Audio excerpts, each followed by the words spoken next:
Hi friends, நாங்கள் இன்றைக்கி எங்கள் தோட்டத்தில் கலப்புடுங்கிறதுக்காக வந்திருந்தோம். அப்போ பார்த்தப்ப இந்த பக்கத்து தோட்டத்தில் வந்து கள்ளி செடின்னு சொல்லுவாங்க. இல்லை, எங்கள் ஊரில் கள்ளி செடின்னு சொல்லுவாங்க. இது அழகாக பூ வந்துருக்கு பாருங்கள்.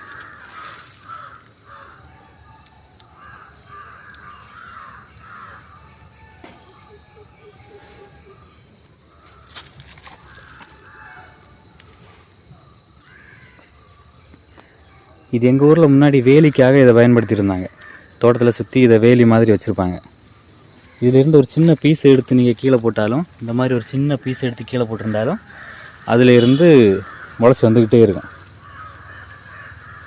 இதை அழிக்கிறது கொஞ்சம் கஷ்டம்தான். இதை நம்ம மண்ணில் சும்மா தூக்கி போட்டாலும் முளைச்சிக்கிட்டே இருக்கும். ஒரு சின்ன பீஸ் விழுந்தாலும் போதும், அது முளைச்சிக்கிட்டே இருக்கும். இன்றைக்கி தான் இதில் பூ பூத்ததை நான் பார்த்தேன்.